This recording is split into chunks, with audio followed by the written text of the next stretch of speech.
privilege of teaching a practicum here at the School of International Service at American University, a practicum on cultural diplomacy and international exchange.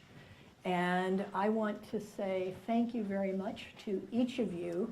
I look at this audience and I think there hasn't been this much expertise and experience in one room in terms of public diplomacy and exchange in a long time. And I'm just grateful to each of you for coming. I want to say thank you for your keen interest in a topic that I think is of vital importance, not only to higher education institutions, but to our country and to our world. I want to say a special greeting to some special guests. We have with us today Harriet Fulbright, Harriet, thank you for gracing us with your presence.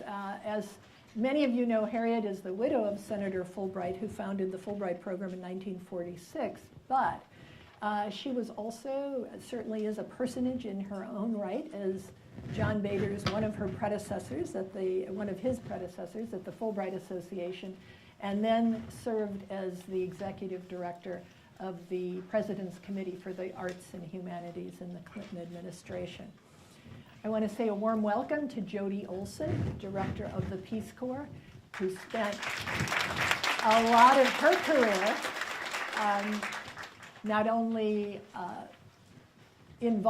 heavily involved with Peace Corps, with her service in Tunisia, but also heavily involved with exchanges. And just to let her know, how many of you in the audience are returned Peace Corps volunteers? Please raise your hands. All right, Jody. Your folks are here, and 4 of my 12 graduate students taking cultural diplomacy are returned Peace Corps volunteers. We're glad to welcome you all here to American University School of International Service. I want to introduce Mehdi Haravi. Mehdi, if you would stand. Mehdi is a member of the Board of Trustees of our university and a graduate of the School of International Service, and I have the privilege of serving with Mehdi on the Dean's Board. Want to say a special thank you to Wanda Wigfall-Williams. Wanda is the program director of the program that I'm privileged to teach in, the International Communications and Intercultural Communications program here at SIS. Professor Courtney Collins and her students. Courtney, are you there? Would you?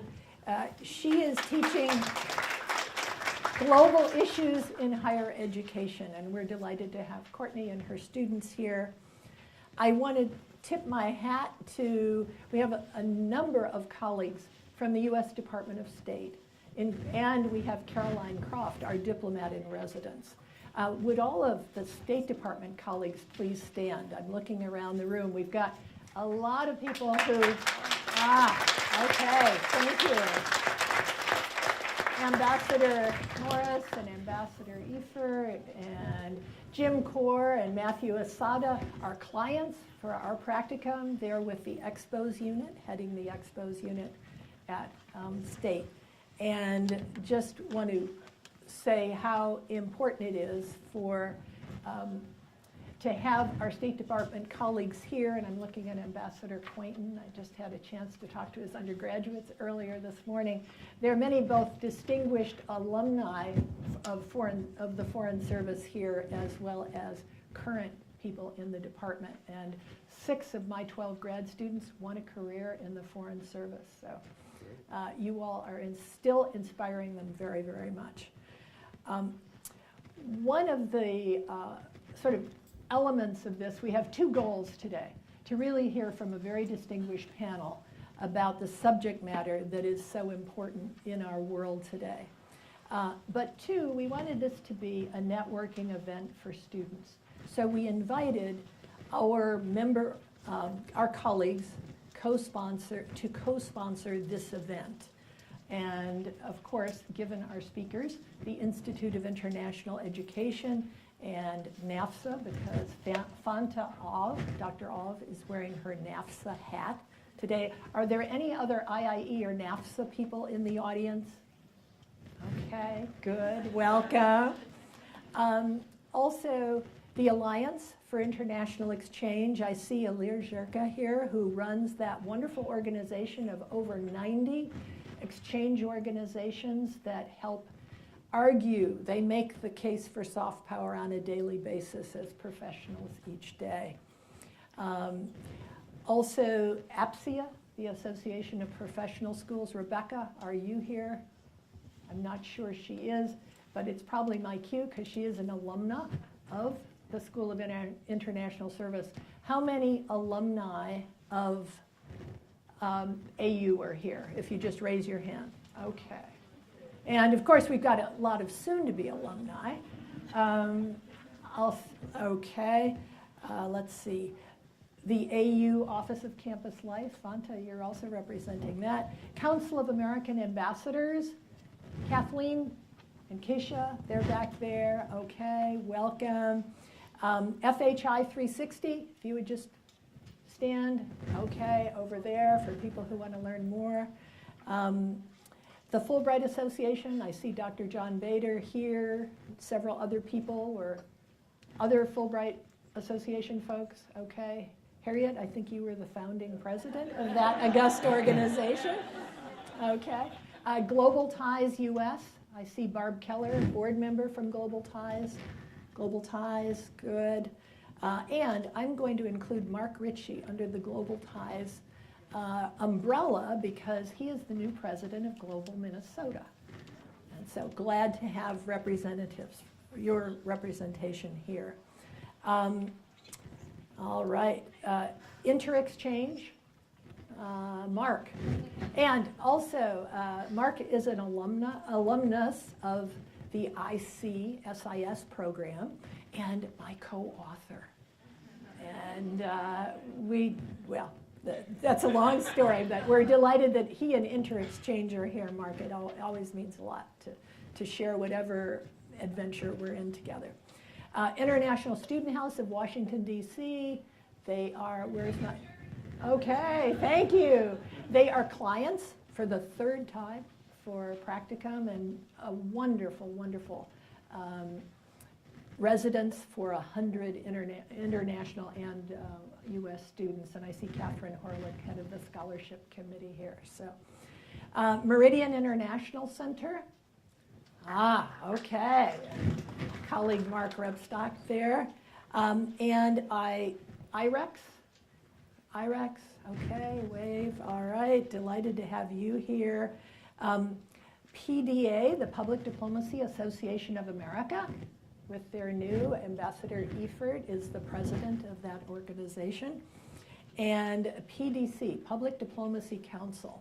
If you're a member, board, whatever, please, you see what I mean about a lot of expertise in public diplomacy in the room. Pyxera Global. All right. We've got a good representation there, and I'm privileged to serve as a board member of Pyxera Global with Lynn Weil, who is, and where, I'm sorry, oh, Peg Willingham, all right. Also a board member with Pyxera Global, with a very exciting day job as well. Sister Cities International. All right, Roger Mark, I still think of you as the new president of Sister Cities, even though you've been there for a year. Welcome. World Affairs Councils of America, Bill Clifford, president of that, his colleagues, welcome. They do such a good job. World Learning. World Learning, okay, large delegation, lots of experimenters, so really pleased to welcome all of our co-sponsors, delighted that you're here and that the students who are here will have a chance to interact with you. And I want to say a special thanks to Nicole, who has worried about all the logistical details with Margot. Nicole,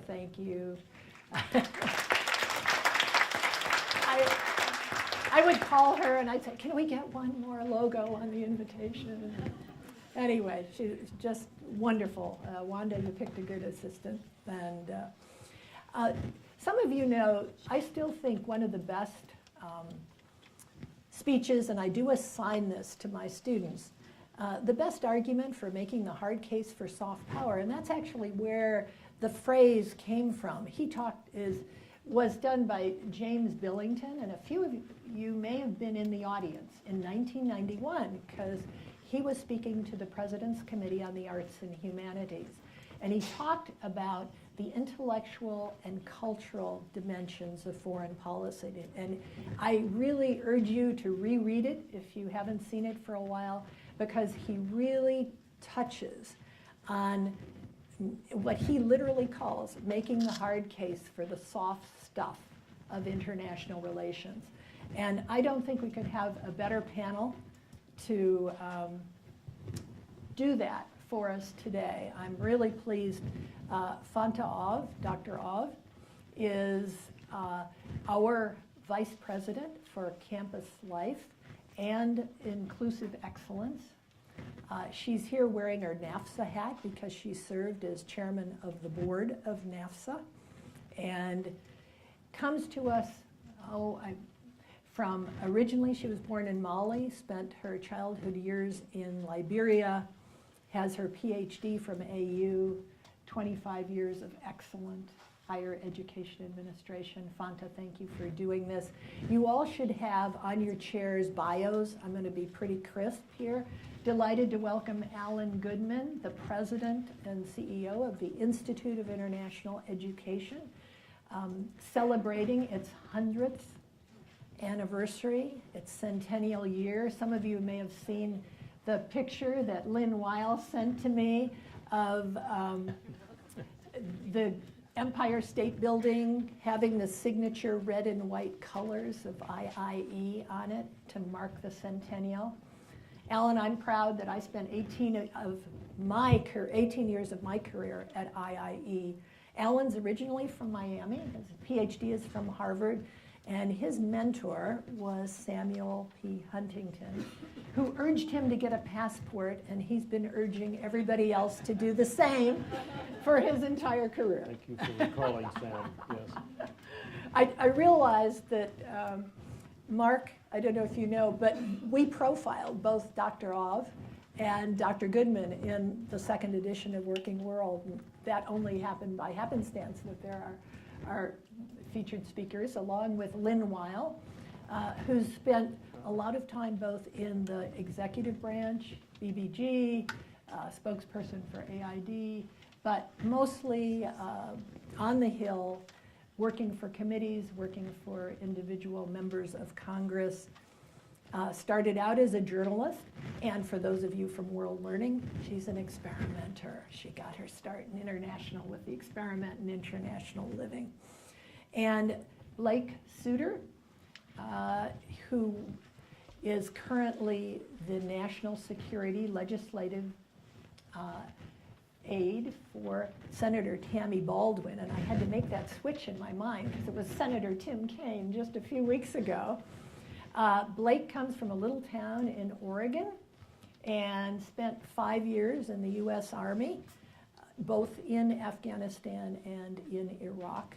Came back, got his master's degree from the School of International Service, and has spent the subsequent years on the Hill. And I always feel very blessed to know that both Lynn and Blake are up there working on our behalf. And so with that, I'm going to turn either the podium or their lavalier mics, whichever you prefer. But please help me welcome Dr. Ov is going to start off.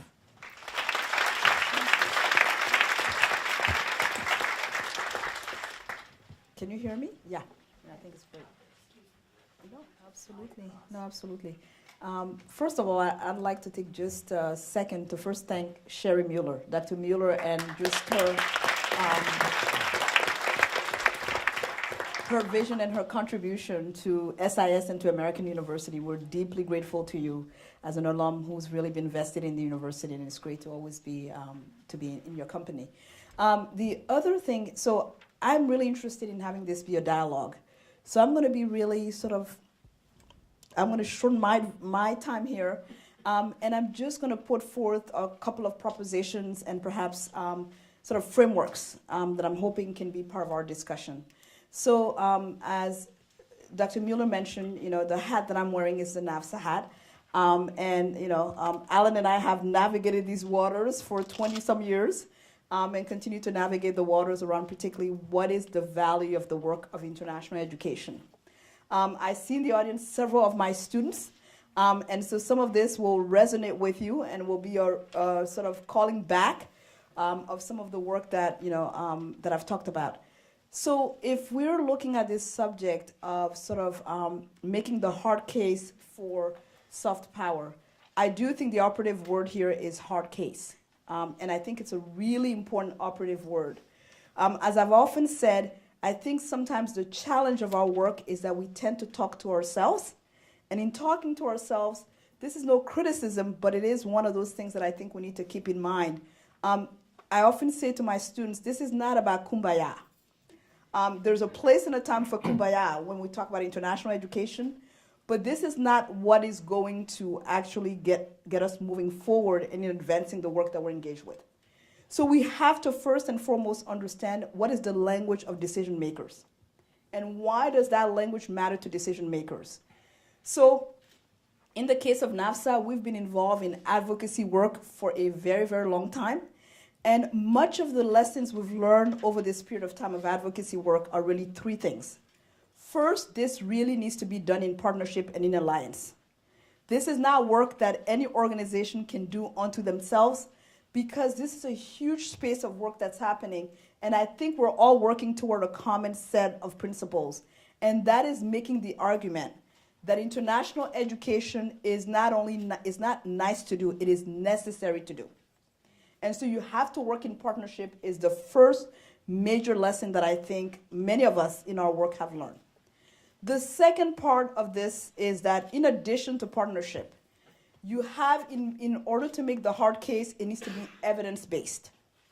And by evidence-based, I think a lot of us continue to make sure that within our organization, we levy the data that we get from IIE with the Open Doors report. We look at the economic benefit of international education as another indicator. But then over this period of time, we've realized that that partnership involves also really looking at industry.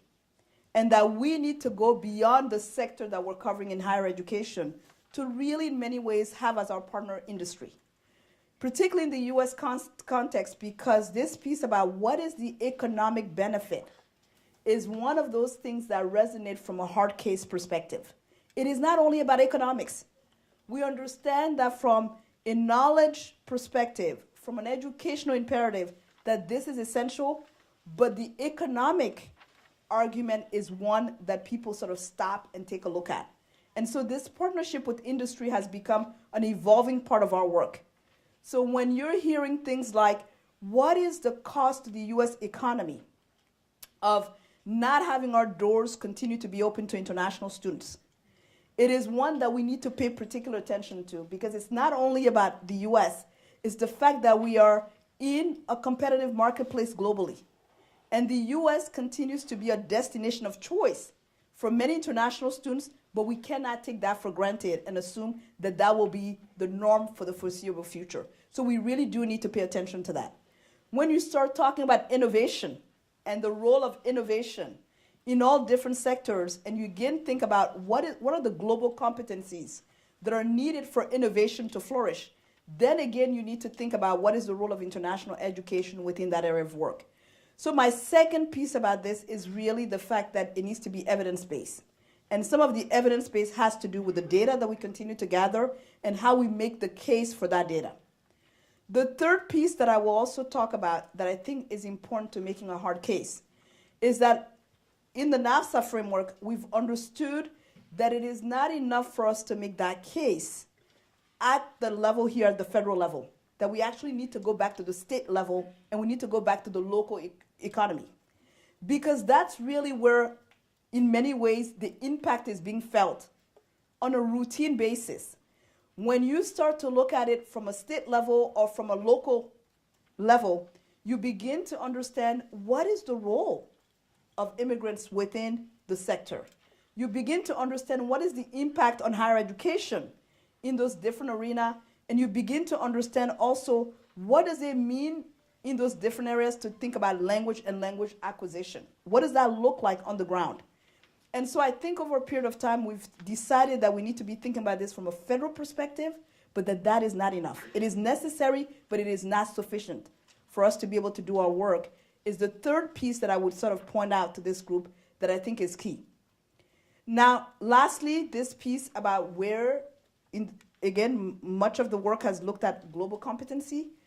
I think the other piece we need to be thinking about is what is going on within higher education, particularly as it relates to American students, and the global competence of American students as far as study abroad is concerned. It is the case that we've seen an increase over a period of time, but I think for many of us, we've argued that that is just not enough. That given where the world is going, we need to figure out how can we accelerate not only the pace, but the scale of American students thinking about the world and thinking about their place in the world. And there are different models and approaches that we've been looking at over this period of time. I think many of us would say that we've seen some gains, but in seeing those gains, we just cannot rest on our laurels until we see more and more American students who are really leveraging the power of the education abroad as well. And I would just stop there. Thank you, Dr. Ong.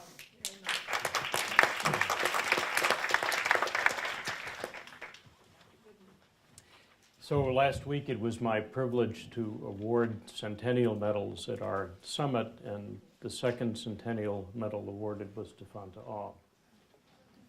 We really appreciate your service and all that NAFSA and AU and SIS do for the world we share. And the only problem with speaking after Sherry introduces you in the audience is that everybody in the audience ought to be up here. So I think we all welcome a dialogue. One of your guests I met as a baby dean when I went abroad for Georgetown, and he invited me to give a lecture on American politics in France. He was the cultural affairs officer at the time, and we drove out to Fontainebleau.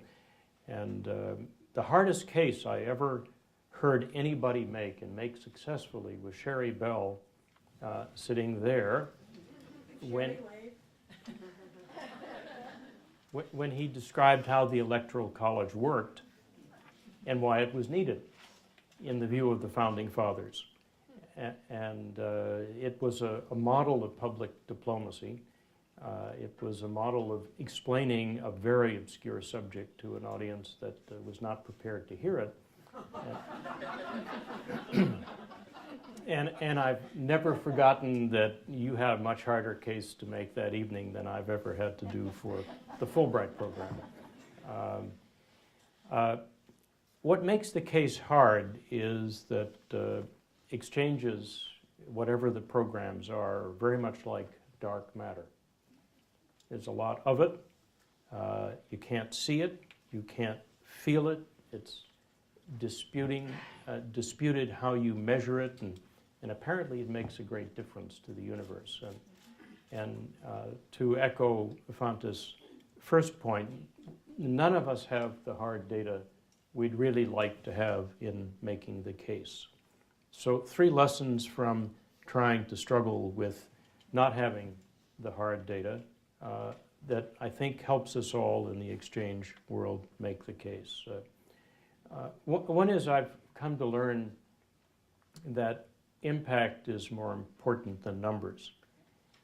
If you can visit with a congresswoman or a senator and bring a constituency, and maybe sometimes better visit in the constituency, and bring a constituent who has been a Fulbrighter or a Gilman that describes not just the transformational effect it had on their lives and career trajectory, but what they did after they came back and how it benefited the local community where the congresswoman or the senator now lives, works, and gains votes.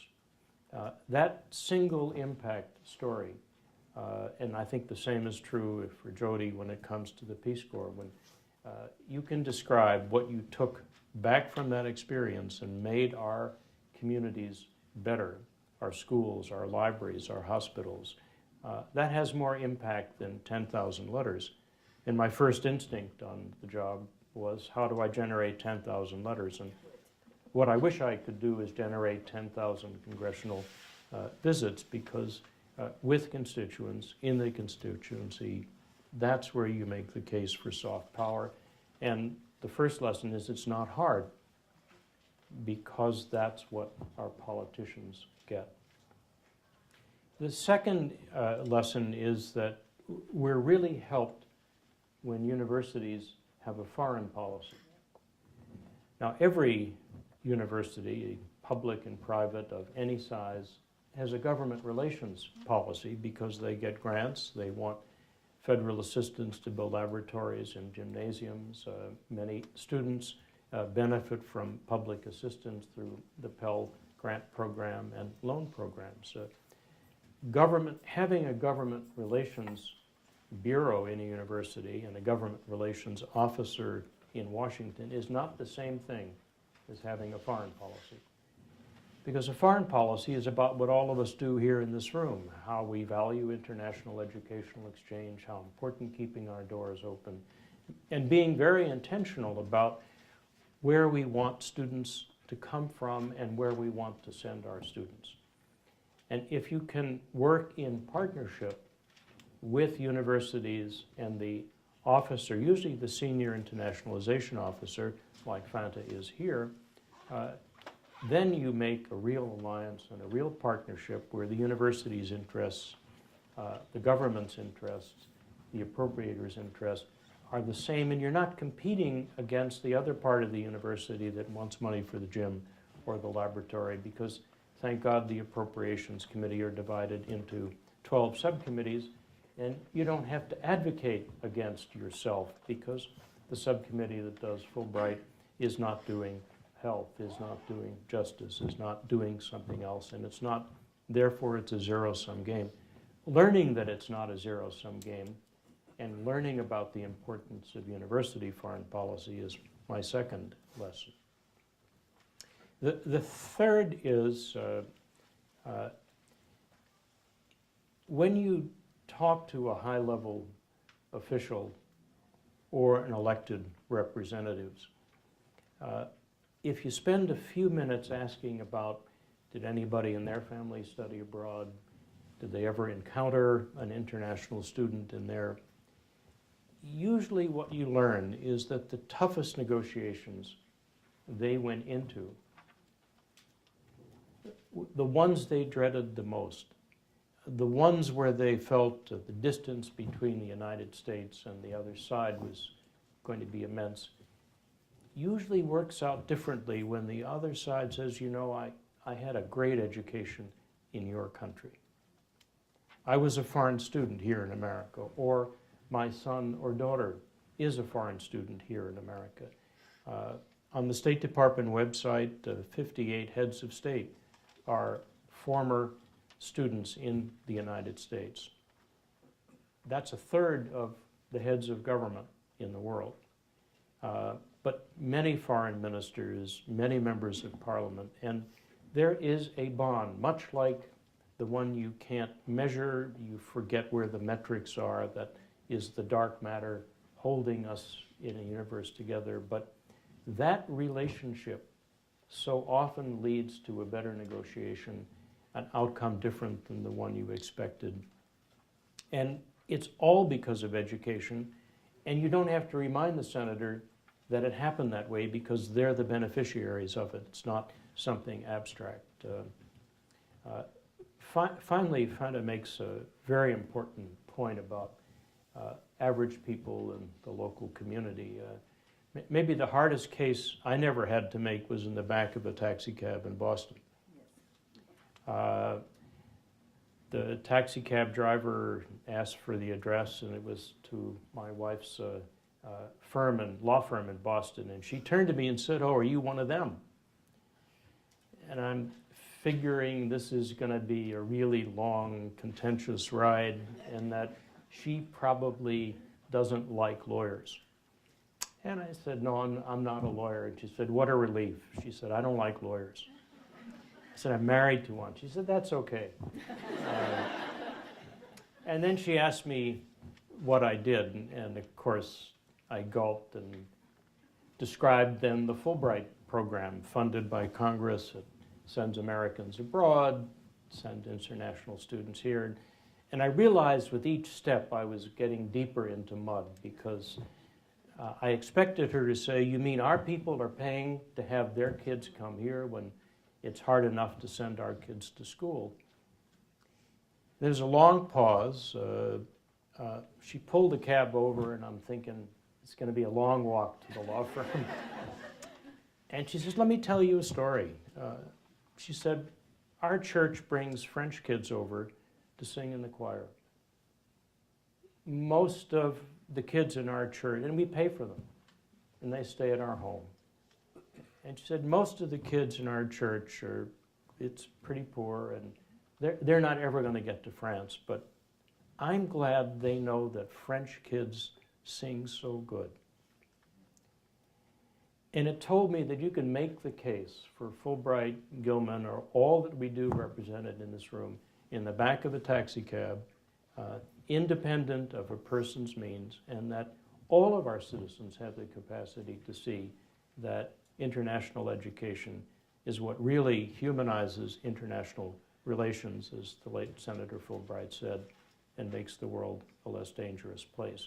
That case is not hard to make. Thank you,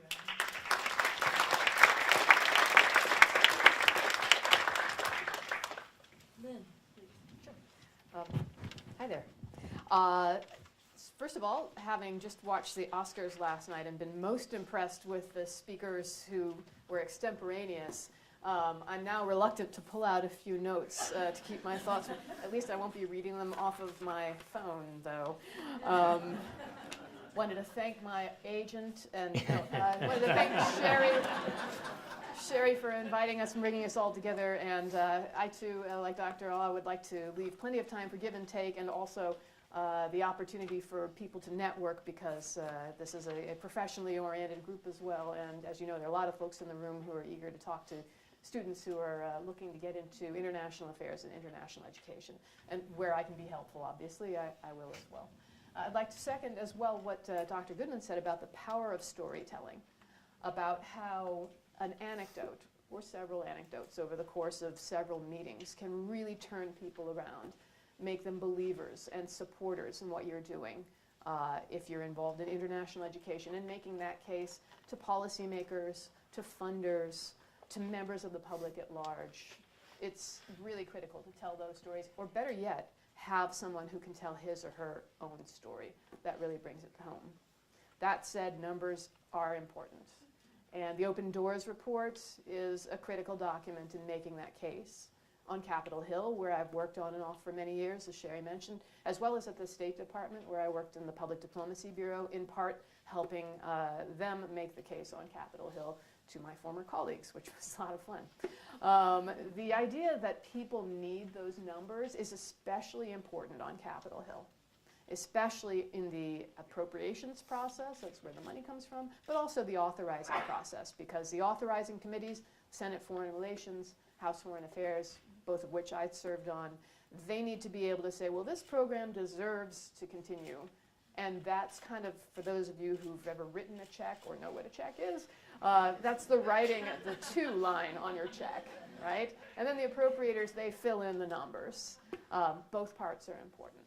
So if you are getting into the business, or already are in the business of making the case for public diplomacy to policymakers, whether at the local or state level, or in the case of our expertise at the federal level, it is important to have those numbers where you can find them.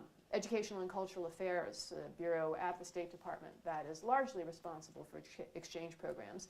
They have state-by-state sheets with how many students come overseas to your state, how much income is derived, that can be measured, and that sort of thing. Those numbers, they can make a difference. So I would encourage you to use those too. But yes, the power of story There's nothing like it. We're human beings. We're hardwired to understand and relate to stories, especially when you can see the person telling it, and the last 3 feet that Edward R. Murrow spoke about, the connection between people. There's nothing like being in person.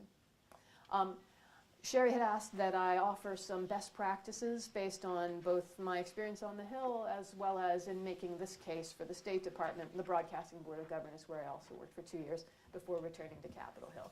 So just a few things. First of all, standard disclaimer. What I'm about to tell you represents my own view. You'll know this feeling as well. Not that of any employer, past, present, or future. But just a few tips and observations from my own experience. And you'll find, by the way, that when you speak with Hill staffers in a context like this, you'll get a certain amount of the real deal, but you really need to talk one-on-one. And that includes if you're trying to get somebody to hear your elevator pitch, your taxi cab story. You're always better off trying to meet with Hill staffers, and if you can get the meeting with members of Congress, one-on-one, rather than in a large briefing. So I'd encourage you to try to make those contacts. There are differences in the way the staffers will approach their meetings and where you're going to have those meetings. If they're with a committee staff, for example, they're likely to have an office or at least share an office with 2 or 3 other people. If they're in the personal office of a member of Congress, they're likely to be in a bullpen type of situation. So they'll meet with you in the cafeteria or in a conference room, or you'll see people meeting in hallways, in fact, in recessed windows, where people will sit and actually set up a little office chat. So be ready to expect informality in your meetings if you go up to speak to people on Capitol Hill. Expect to be interrupted. Expect people to leave, come back, look at their phones while they're talking with you. A lot of folks are multitasking, and they're very busy, especially in personal offices where folks juggle more than one. Very nicely, multitasking. Multitasking, yeah, like, yeah, I'm listening to you, but no, that's what a lot of folks do. So expect to be interrupted. Expect them to ask you for an ask. Time is short when you're working on Capitol Hill, especially when the House or the Senate is in session. You could be called off at any moment to do other things. So if you have an ask, be ready to offer that up front. If they just say, yeah, that's great, I got your information, now what do you need? And people who come to Capitol Hill do so because they want to make a difference. They'd like you to ask them for something. That said, never ask for something that's especially hard. If you know they're not going to like it, or if they might have to do a lot of work to get it done, don't go up front and just ask for something that might be difficult. You want to create relationships with folks. You want to give them things wherever you possibly can. Recently, I met with the government affairs representative for a large university, and she said she often will come up and say, we have economists. Do you need somebody to explain something?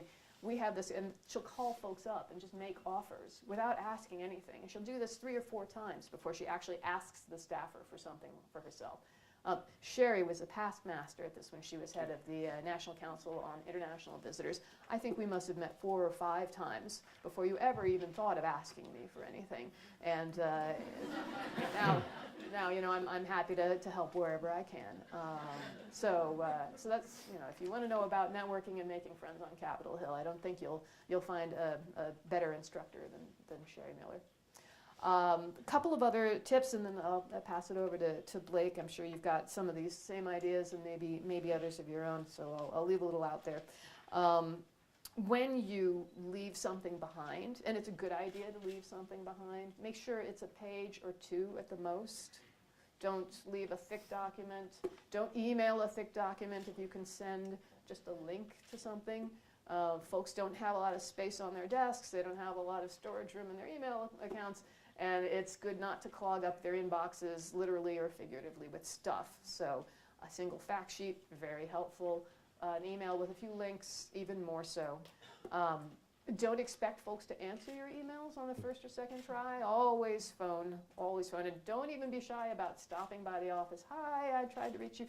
Just thought since I was here. You get a lot more done by making those personal contacts and just trying to email folks. And then finally, I just wanted to point out there's a big difference in the personal office approach versus committee staff. And you alluded to this when you talked about meeting with members of Congress, if possible, in their districts, as opposed to in Washington. That goes for their staff as well. They tend to have more time for constituents in the home district. They tend to have more time to relax and enjoy a meeting when they're at home. Most folks who come to Washington as members of Congress will go back to their districts on most weekends, and they're more relaxed there. They don't have the pace. They don't have bells ringing where they have to run off and vote. So you can probably get a better quality meeting as well if you meet with folks in the district office. And yes, you want to meet with members of Congress wherever possible. But on the Hill, really, if you meet with a staffer, you are meeting with that member. That person is hired to represent that member and will bring the report back to that member and then maybe facilitate a meeting for you later with that member. So if you bring an official meeting to somebody on Capitol Hill and it's a staffer, even if you're meeting in a window, even if they come and go or they're on their email, you have the member of Congress's ear. So I hope that's helpful to you. I'm happy to answer questions along the way as we continue or individually afterwards. And my colleague Blake, over to you. Thank you very much.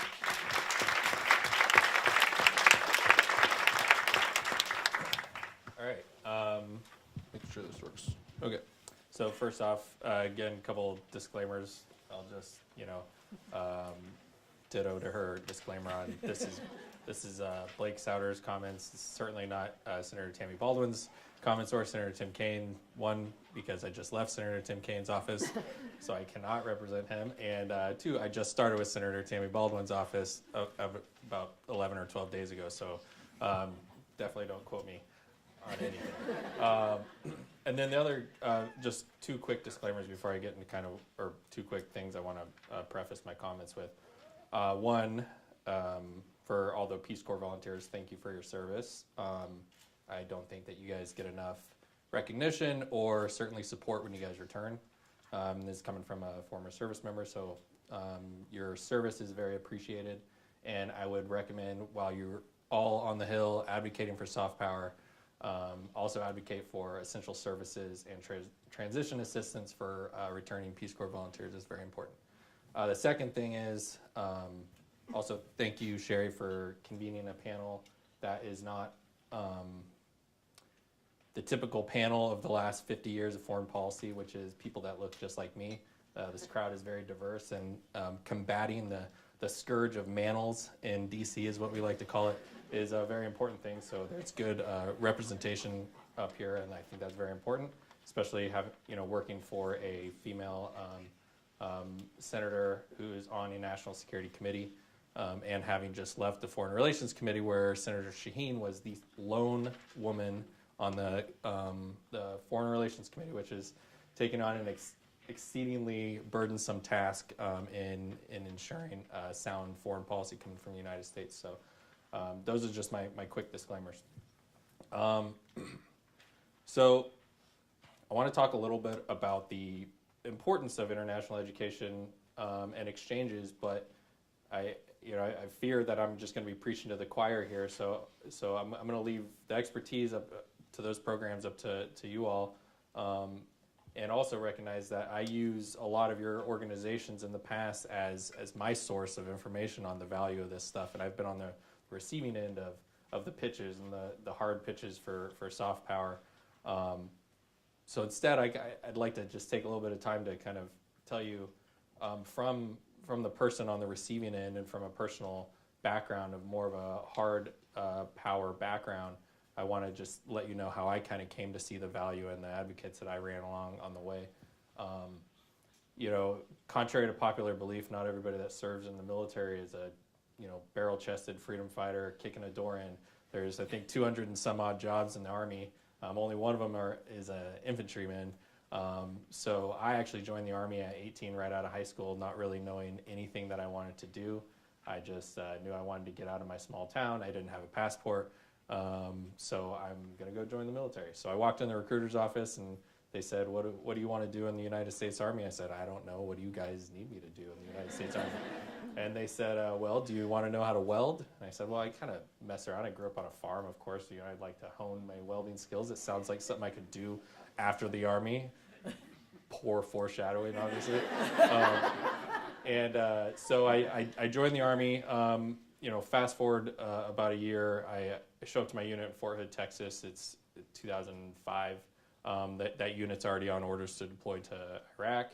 I went to Iraq for a year, and there I kind of got my first exposure to, I would say, a misallocation of DoD resources when it comes to the mission that we were attached to doing, which was supporting a provincial reconstruction team in Iraq. And for, obviously well-intended missions, and the DoD, probably reluctantly took on that mission in the first place. But that was my first instance where I scratched my head and I said, I don't remember anywhere in basic training where they told us that we would be building schools in the Army, or holding local tribal leaders or meetings with local tribal leaders. And of course I wasn't doing that as Private Souter, but I was driving my commander around to all these meetings. I get back, I deploy again to Afghanistan. I'm the grand old age of 23 at the time, and I'm extremely worldly and experienced. I just got my sergeant stripes, so I'm kind of the old guy in the squad. And we go out there, and I'm excited to actually probably do some welding this deployment. I didn't. Instead, we were attached to another provincial reconstruction team, this time in 2008 in Paktika province. That year, I got to experience more firsthand than the previous deployment, the role that DoD was taking on in Afghanistan. And somewhere along that, the Army saw fit to extend us to a 15-month deployment, which was very generous of them. And I thought to myself, I scratched my head and I said, something just doesn't seem right here, and I really want to understand what is going on. What decisions were made to get us into this position where we're an Army engineer unit half filled with combat engineers who were supposed to be blowing things up, and instead they were building schools, which ended up not always being used to their full capacity in the end. So I got out and I came back to DC after finishing school and trying to answer those questions of why we had this hard power asset that was taking on a traditionally soft power mission. So fast forward, that was kind of my initial entryway into this. So I had this inkling in the back of my head that something wasn't right, and that there's probably a case to be made that these missions and these assets and some of that money should probably be sent over to the civilian agencies whose expertise is building schools and educating local populations and working with youth and communities abroad. And flash forward, I just happened to be in a meeting with Senator Kane at the time, and he said, this was in the early days, people started talking about countering violent extremism, PCVE or CVE at the time as it's transitioning through its labels. But he said, well, look, there's one bill that passes every year for 57 years in a row, and it's the National Defense Authorization Act. And he said, I want to figure out a way, even if it's going to make some people upset, I want to figure out a way to, let's find a way to address CVE through the Defense Authorizing Bill. So first thing I did is I started calling, not the DoD, but I waited and I was doing some brainstorming. I had a separate briefing with an organization called Mercy Corps, and they, at the end of the meeting, I just snagged one of them afterwards. I said, hey, what do you know about CVE? Because I know nothing. And this goes to your point about Hill staff being very, not having a lot of time to dedicate on any one issue. Congress and committees, the Congressional Research Service, they haven't been able to experience growth in gaining this expertise that the Hill probably needs to have, which in some instances creates an over-reliance on lobbyists. Other instances, luckily for your organizations and for us, it ends up us having a huge reliance on your expertise. So I asked who's now a good friend of mine, and talk about long-term relationships and networking, a good friend of mine, Madeline, I said, what do you know about CVE? And she said, oh, it just so happens we have a whole report on CVE. And I said, well, what do you know about trying to get some what would be the best thing we could do to address countering violent extremism within the Defense Authorizing Bill? And she said, easily, give some of that money over to the State Department in USA. And I said, well, that's easier said than done, I'm sure. But fast forward, we ended up getting in touch with AFRICOM. General Rodriguez was the commanding general of AFRICOM at the time.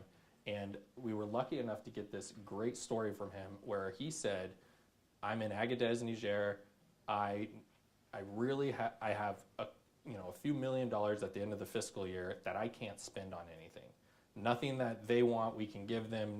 Nothing that we don't necessarily want to give the partner security forces there the things that they're asking for in certain situations. He said, but you know what I'd really like? I'd like to give USAID some money to do this community level youth programming. And it's just going to be, we're not building a school, but we're going to provide them some material, and we're going to try to support our civilian partners on the ground there in doing some of their programming. He apparently tried to transfer the money. Pentagon said, FYI, you do not have that authority. In comes the National Defense Authorization Act. So he ended up, for what it's worth, having to expend the money at the end of the year because of the way the appropriation cycle works. And the partner forces ended up with probably a few pieces of equipment that are sitting there collecting dust instead of, some youth level engagement in this community that were experiencing a scourge of radicalization and very predatory recruitment techniques with the youth population there, which is very unfortunate. But we took that as a lesson learned and went back that authorizing year and working very closely with Mercy Corps, where they were writing pretty much all of my talking points and justification material for it. And we ended up securing a transfer authority, which was, it's not very popular within the Pentagon, and we faced a lot of opposition there. And the one thing that we went back to, and in addition to the points made about the power of local communities and your constituencies, the other thing is you can't be afraid to force yourself to look at it through the lens of a lot of the people on the Hill and a lot of members, which is a national security lens. And I think that that's long-term probably not the best way to look at some of these things in soft power, because that there are two distinct things. But we had to, Mercy Corps, for what they, to their credit, they were willing to operate outside of their comfort zone a little bit and look at this from a national security perspective. And so then when we were making the pitch in the NDAA, we were able to quote General Rodriguez, a 4-star general, saying, look, we're not trying to just give money away. We're trying to give a commander the flexibility that he needs to support, his overall theater campaign plan. It just so happens that it would be giving support to their civilian partners on the ground. So that's kind of my big example. We got the transfer authority. We probably had realistically, we probably had a better chance of that transfer authority being a more popularly used authority under the previous administration, and we're still trying to make some inroads with the current administration in using the transfer authority. It's not additional money, but it's a hard case to make. Even though we had a 4-star general asking for it, and we just gave a combatant commander what they wanted, it's still a hard case. To that point, the last example I'll give in something that I think is extremely valuable in looking at this both through a national security perspective, but also just a smart use of funds and programming, is the military places, and I like to draw a lot of comparisons because DoD obviously, they're probably going to get around $750 billion this year. They have a lot of money, a lot of authority, and therefore a broad mandate. So I like to draw a lot of comparisons between the defense budget and the non-defense budget. One program that the U.S. military loves and just trumpets all the time is the IMET program, and they bring foreign military leaders to the United States and they train them. And it's not like we're giving them, we are giving them some very high-speed training. It's incredible. They're able to go back and train their units to a higher standard, both in terms of human rights and ethical standards, but as well as tactical standards. And they're kind of our force multipliers out there as allies. But the other thing is just that long-term relationship that they build. Foreign countries, especially smaller countries, their military expertise gets promoted far more rapidly than the U.S. military. So if you bring over a young 23-year-old officer from Senegal, he may be commanding the military in 10 to 15 years. That's just how fast they get promoted. So a small investment of bringing them stateside to do that is incredible. I would say the counterpart to that And the soft power side are programs like the YALI program, where you bring in young African leaders over. Those people end up being, you know, instantly when they return back to their homes, they're change makers, they're disruptors in their communities, and they become leaders, and then they become politicians, and the next thing you know, you're supporting them in a free and fair democratic election. Like, that is short-term, incredible influence that you're getting on the cheap. So I would just talk about, you know, in addition to the local level stuff, and I would just emphasize the need to measure effectiveness, especially when talking to congressional offices. But I would also talk about the direct comparison. Like, look, there are programs like this in Department of Defense. Its parallel program on the soft power side are programs like the YALI program and other exchanges. And then I would also just highlight, in terms of the local level part, members really value, members, especially the senators that I've worked for, they're reading their local newspaper before they're reading the Washington Post and the New York Times every time. When I get a note from Senator Kaine, it's usually from the Richmond Times-Dispatch or the Pilot, something, you know, away from Washington, D.C. So I'd say if you can work with the local communities and pitch to a newspaper article or a journalist, say, what would you say if I could highlight a program that gets no stories written about it, that was bringing $100 million to your community every year? And they would probably say, wow, why don't I know about that?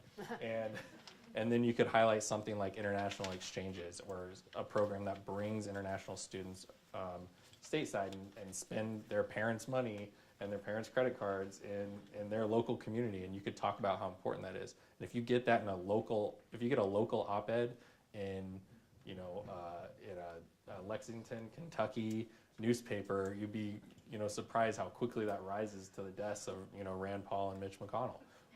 And that is, you know, that's just a very underutilized tool, I think, in making the case. And then everything else everybody said was just right on point. I wouldn't be able to add any of those, you know, those fine points that you all made. So thank you. Blake, thank you very much.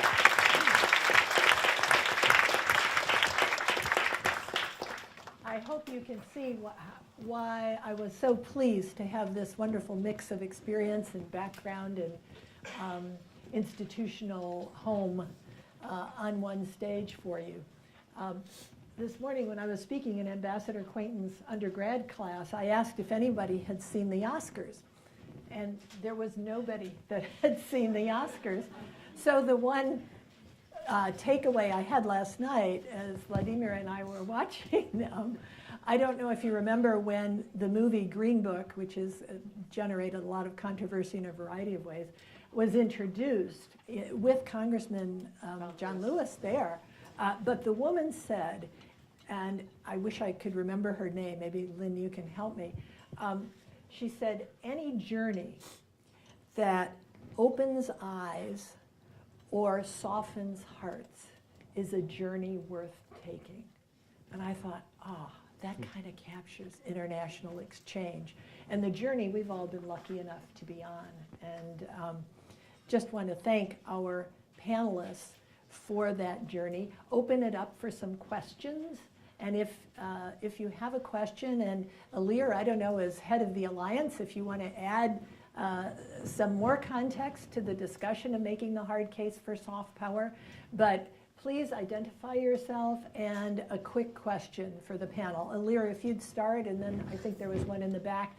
Jake, and I just want to say all of my students are standing in the back. I have these wonderful 12 practicum students, and I just want to say how proud I am of you guys. You have really been working hard.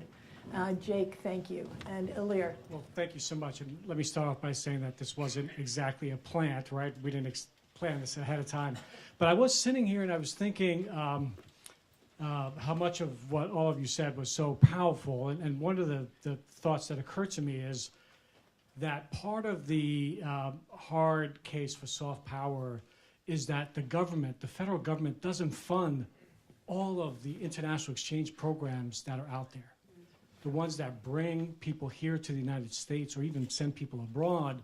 And part of making the case for soft power is that there's a community of people out there who bring people here to the United States, for example, for summer work travel programs. We've all been to those resorts where you meet someone from a foreign country and you say, well, where are you from and why are you here? And they'll explain it. And even though there's that work component, they're here for that cultural exchange. And so that universe of both federally funded and privately funded programs is in and of itself a hard case for soft power, because there's so many people out there from host employers and institutions, universities, right, bringing international students here as well. And so, Sherry, I was thinking about that in terms of impact and value to the United States and how the picture is much broader. So thank you for the opportunity to add a... How many, just give us the numbers. 300,000. 300,000 J1 a year. visa holders. That's right. Whereas the federally funded is, I think, is around 55,000 or so. So it's, you know, there are a lot more of those people, but the broad picture, and then if you add in international students, you're talking about a million or so a year that come to the United States. So the picture's diverse as the panel. The picture's very diverse and comprehensive, touches a lot of our communities, and enables all of us, I think, to make complex cases for the value of these programs, but also the involvement of different parts of our community. Thank you very much. Did you want to add, Fanta? Or? I absolutely agree with you 100% that as we think about what is the universe of engagement in this work, it is broad and it's deep. It is also the case that the government in many ways sets the environment and the climate for this kind of movement to happen. And I think that's the part that for many of us who are on the advocacy side are always constantly keeping in mind as well, right? So it's how we create this environment that allows for this free flow is certainly one of those things. So when you think about the summer work program, there's been a period of time where we've been concerned about what will be the policy changes that will either facilitate or hinder this mobility of students and or other stakeholders is the only... Justifiably so. Yes. There were reforms that were needed to that program. Okay. Tom? Jake, there's a question here. Oh, and then I promised the one in the back. After that, introduce yourselves, and then we'll go to the back. I'm Tom Miller, retired Foreign Service. I'll make a brief comment. Go for it. From the Foreign Service perspective, I think there's not necessarily a distinction between soft power and hard power, because in so many countries, soft power is really important. When I was in Greece, for example, the Ministry of Culture soon became the Prime Minister. We were negotiating an agreement to prevent the smuggling of antiquities, and terrorist organizations use those same networks. Our relations with the Ministry of Culture were so good. There's a naval base in Crete where aircraft carriers can anchor and tankers can come in, and then there's a pipeline that leads to an air base. And they were the pipeline had worn out, and they wanted to build a new one, and they couldn't because it went past archaeological site. So it was at a standoff. The Pentagon was being fined tens of thousands of dollars a day. Nothing was happening. So we brought in the archaeologists, and they started talking, and you snap your finger, and the problem was solved, and the pipeline was built. So I think it's easy for us to ignore the importance of culture because it's not as important here. But abroad, it's crucial to hard power as well. Thank you very much, Tom. And Jake, I promised in the back there. Dan. Hey there. Thank you for coming and being patient. Thank you. Wonderful, all of them wonderful observations. I'm Dan Whitman, sometimes at AU, sometimes at the Public Diplomacy Office of the Africa Bureau at State. And thanks for the CVE money. You didn't give it directly to us, you gave it to CT. But CT listens to AF and good things happen. In this room, a few years ago, I had a couple of minutes with Joseph Nye. And I said, Hillary Clinton had just become Secretary of State. And I said to Nye, are you offended that she never ever uses the word soft? She only uses the word smart. And I don't know if you've met Nye. He's a very gracious, he's fun to be with. and in a very good-natured way, he said, "Oh, I guess smart is big enough to include soft." But then his follow-up was a little bit more poignant, and he said, "I understand that no American politician could ever use the word soft." That may be a lesson. I think you've all made great and practical points about how to convey, how to bring together soft and hard so that they are not incompatible. But it's just sort of a lesson learned. I think Fanta in particular pointed out how we can make arguments that this is hard power without betraying our mission. Thank you. Thank you, Dan. Can I just Yeah, make one like, comment on that? please. And this kind of touches to your point too. I think one unfortunate thing that drives this kind of bifurcation of these two types of powers, and what it really comes down to is dollars and cents, is, you know, looking at them as two distinct things. I think long term is probably going to need to be reassessed, because until we can kind of break down that wall in both the definitions, but also, you know, I think if we break down the wall in terms of definitions, it'll break down the walls in terms of funding, because right now you cannot be on the Hill and you cannot, you know, you can only give blue money to blue people and red money to red people, and, you know, God forbid you ever propose purple money out there. People in DC will lose their mind, appropriators most of all, and OMB, you know, probably in a close second. So I just think that that's a very important point to make, that both you were talking about, is, you know, what's hard power in one country may be, you know, just a smart, you know, decision-making process in another, or vice versa. So I just think that's an important point to make. To piggyback on that very same point, and in fact it's something you alluded to in your remarks, if you can make the case that a small investment, pennies on the dollar, in a program that promotes ties between people, or that helps with cultural preservation, or that helps bring scientists together, or what have you. You don't have to call it smart or soft power. You don't even have to call it public diplomacy. You just say an investment in bringing people together in the long-term strategic interests of the United States. That's national security. It's one of the smartest investments around. And in the long run, will save blood and treasure, because you're making friends and creating long-term ties. That's how you make the case in a few more words than just two. Sorry, one more. Now you sparked something else in my head that I think is a very useful tool when you're talking about this. I would also find direct comparisons between what you're getting for your DoD dollars, and well spent and well deserved in a lot of areas, but what you're getting in terms of bang for your buck. An interesting, I'm not going to give the specifics because somebody will go back and say, Blake said X amount of years equals X amount of dollars, and I'm not trying to say that, but it's something along the lines of, I think, so Plan Colombia, which was, you know, took place over the course of more than a decade, cost about the same as a week of military operations in Iraq in 2011. That's, you know, 10 to 15 years of funding, which some of it, you know, it was multiple agencies, multiple budgets, but, you know, over a decade of funding in Colombia. And Colombia, you know, used to be a no-go country, and now, look, it's the staging ground for our entire administration's support for, you know, the transition that's happening in Venezuela.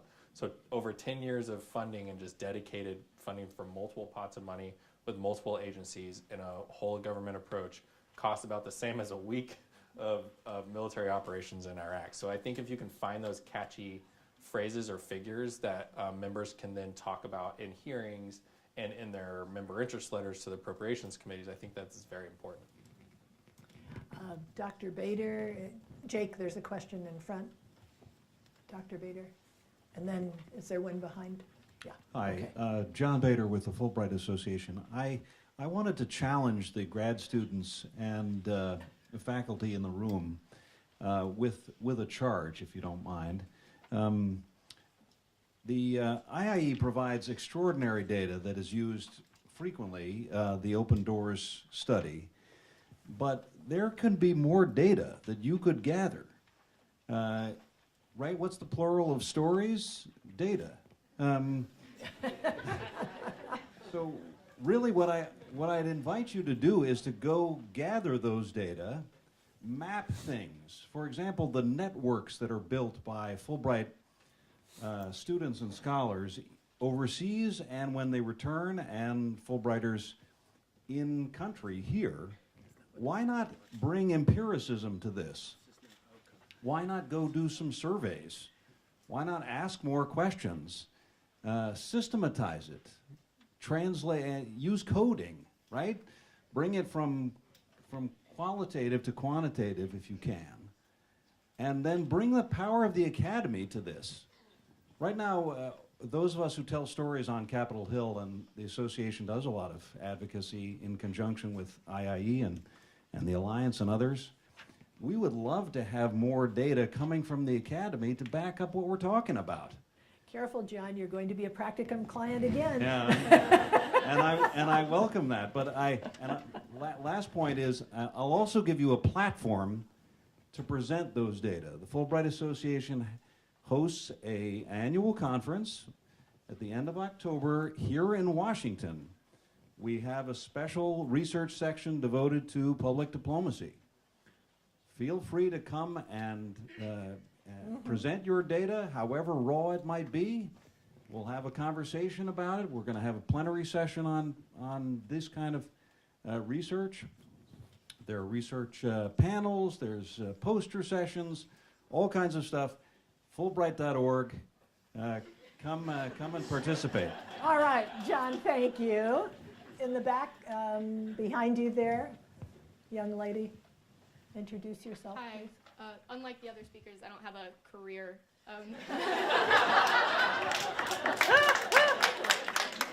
My name's Shelby Amato. I'm a first-year student at George Washington at the Elliott School. I'm here as an intern with Sister Cities International. I'm also a former participant in a cultural exchange from Lexington, Kentucky, which you mentioned earlier for whatever reason. I was only referencing that because it's, the Senate, the majority leaders. Yeah, I'm familiar with Mitch. I have a question for the panel, and that's with the organizations and the missions that you represent, where do you draw the distinction between furthering the United States political agenda and the global political agenda, and global interests versus American interests, and how those interact? Because I know they're not always the same.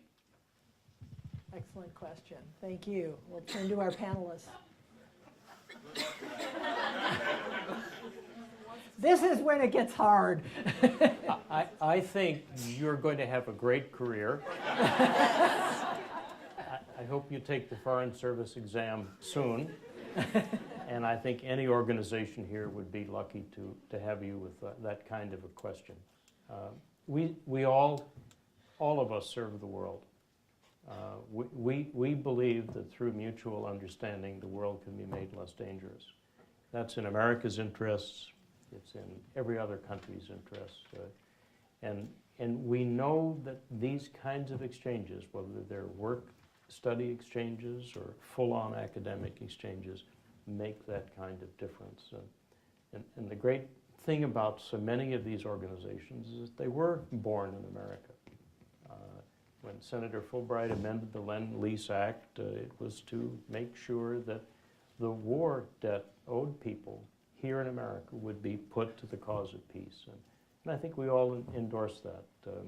And the world is better because of our diversity, and it is better because we bring French kids here so that American kids can hear them sing. To add to Alan's comment, I mean, I think for the nature of the work that we're engaged with, particularly at a time that is a pivotal time, understanding the interdependencies is absolutely critical. I think we would be absolutely naive to think that America's interest can be advanced without thinking about the world's interest. On Yeah, that note, go ahead. I would just say one other thing, and that's, I think that, and you were alluding to this a little bit, is there are many situations, and I think from a congressional oversight perspective, what we are looking for sometimes when we're conducting oversight over an administration's foreign policy and the way that they decide to project, U.S. presence and influence in the world, I think we are trying to look for whether it's a responsible approach, not just in terms of U.S. interests, but as a U.S. foreign policy, it does have to have that as a primary principle in it. And we want to make sure that the interests of the United States are served in that. That being said, oftentimes you can't have one without the other. So you're not going to get U.S. interests served by, you know, acting irresponsibly abroad or having a military that's not conducting itself properly. So when we're looking at oversight, particularly over our, you know, our Department of Defense, where we have, you know, soldiers and units in the majority of the countries around the world, we have, I think, we have combat operations authorized under the, you know, 2001, 2002 AUMF in more than a dozen countries. And so when we're looking at how we conduct oversight over that, it is, you have to do it responsibly, because conducting yourself responsibly in U.S. foreign policy is directly in the interest of the United States, because it will come back and bite you in the end. And a big pillar of, you know, what the Senate has been focusing on, and one thing that was, you know, one of the last projects I worked on with Senator Kaine is, from the congressional perspective, sometimes, you know, you have to act as a stronger check than in certain years. We, you know, part of acting responsibly on the global stage from the United States is reassuring allies that we're going to be there and protect them, and we will hold our commitments. And one of the last projects that, you know, I worked on with Senator Kaine was a bill to, you know, prevent any unilateral decision to withdraw from NATO. That would be an irresponsible decision if you did it without the support of the American public's representation in the Senate and the House. So we did a bill on that, and I think that's a part of it. And so it's not necessarily drawing a line of when it stops doing one thing and instead focusing on the other. They're perfectly in tandem. They should be. Excellent. Have a question back there, Matthew Asada. Hi, Matthew Asada with the Expo unit, along with Jim Core at the Department of State. But my question for tonight is about data. And so my most recent assignment was at the U.S. Embassy in New Delhi. I was in charge of all of our education and cultural exchange programs. We used the Open Doors report quite a lot in our justification and talking about what we were doing. When I was a kid, I used to collect baseball cards. And when I was a kid as well, I had this one card set that was came out to the time of Desert Storm. And there were these Desert Storm like collectible cards that described different, you know, militaries, different weapons, different fighting systems, etc. And I guess my question is, for the Foreign Service, for the foreign policy, for the State Department, what would be the appropriate benchmarks, what would be the appropriate measures that you'd have on the back of a playing card set for diplomatic instruments? And if I could ask each of you to maybe name one metric, like, so we don't have firepower, you know, we don't have like artillery shells, but if you were to describe a foreign policy tool or an instrument, what would be the one thing on the back of the card that you'd like to have listed? Besides U.S. pavilions, right?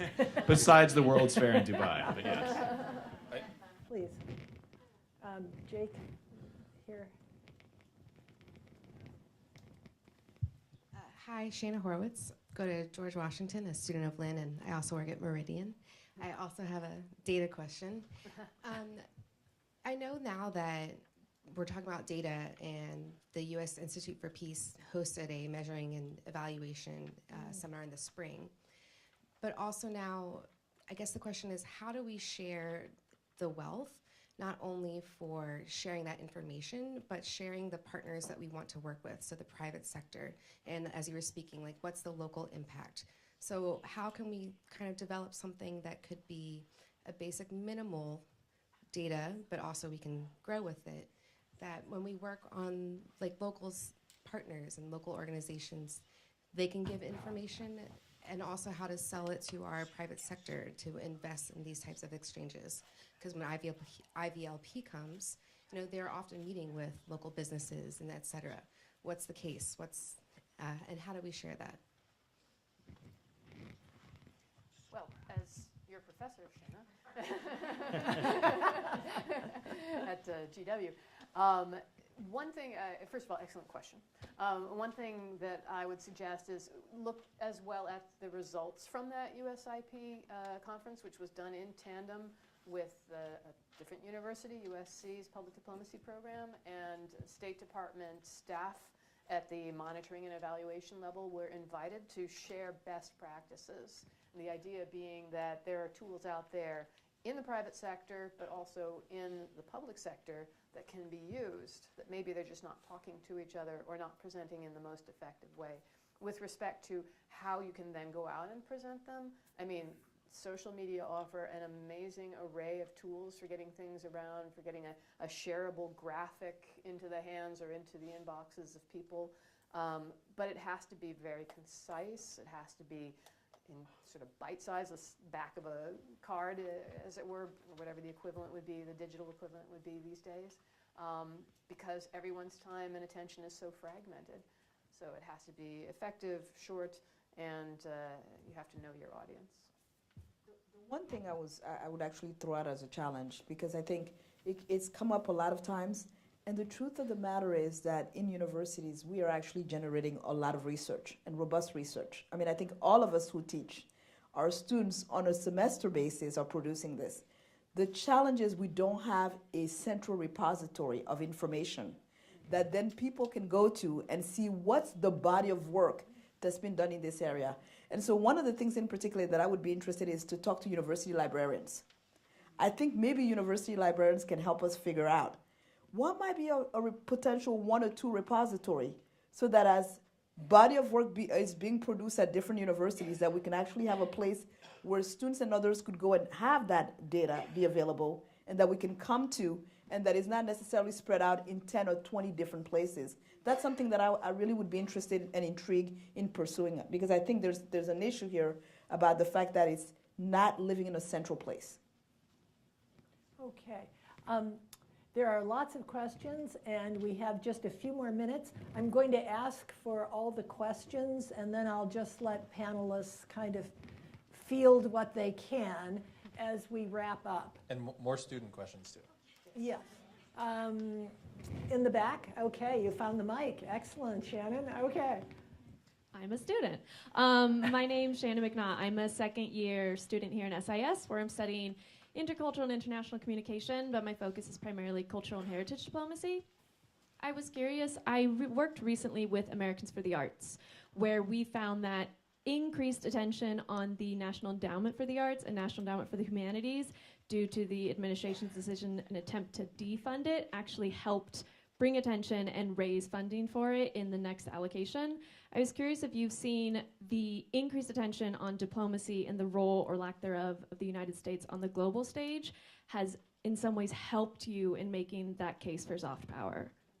Ah, interesting question. Diane, would you like to add to that, or is it separate? A quick comment, and I probably Yeah. need the mic. Someone mentioned stories, and just from an ECA perspective, if you're not listening to the new podcast that the Collaboratory created, 22.33, start listening. There are Fulbright stories, there are Yali stories, and they're really quite well done. So put that on your podcast list and share. Okay, we'll add some questions, and I hope our panelists are figuring out which one they're going to respond to. Please.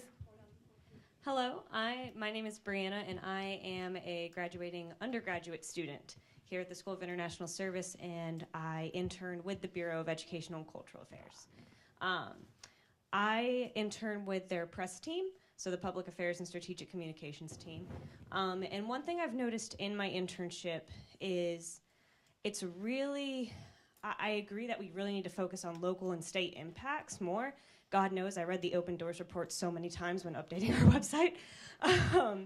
But I find that it's really easy to get these local news sources to talk about the domestic students going abroad, which is amazing. But when we have incredible programs like AWEP and YALI that are going through the United States, how do you recommend us making the international visitors just as trendy of a story?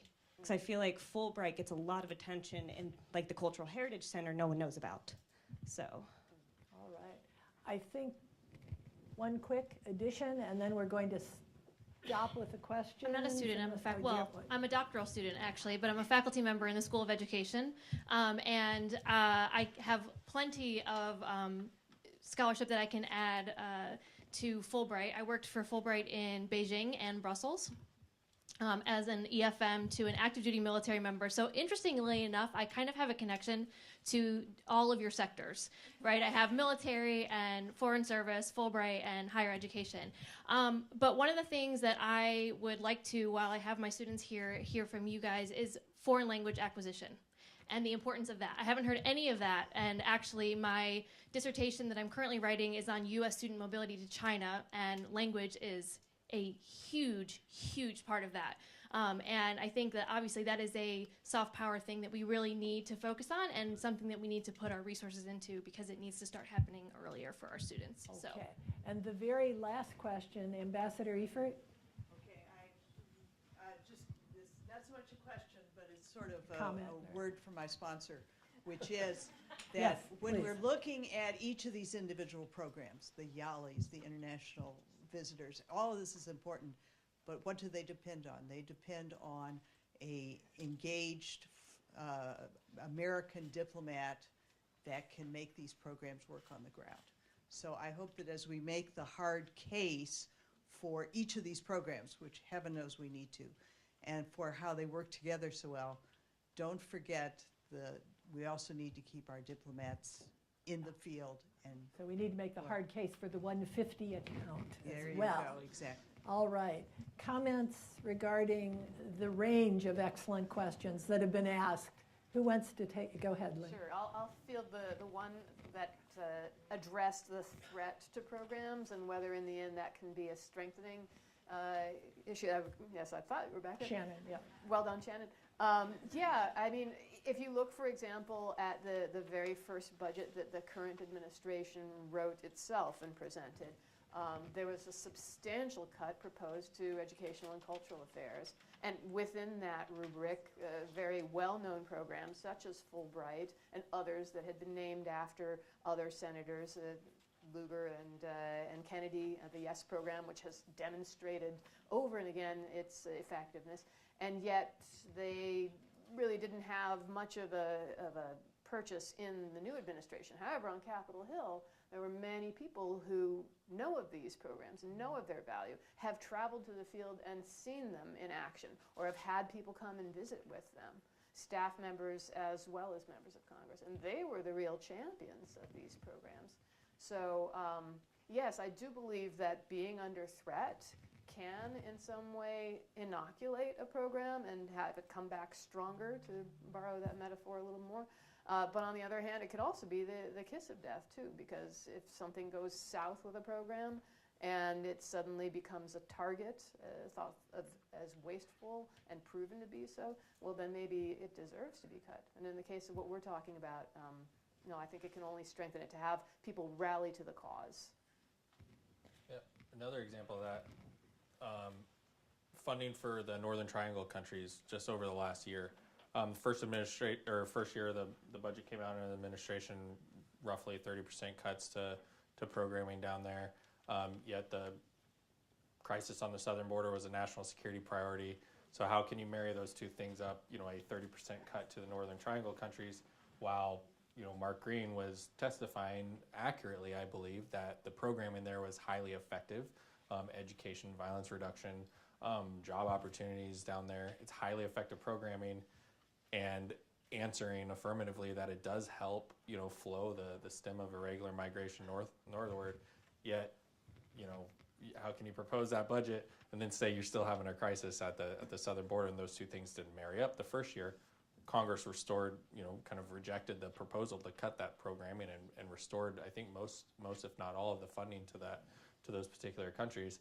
And this year, I don't think that a proposal to cut programming to those countries by 30% would pass muster at all. Nobody's going to have that. And then on the language piece, I think there's a broader conversation going on right now, which I think is really important.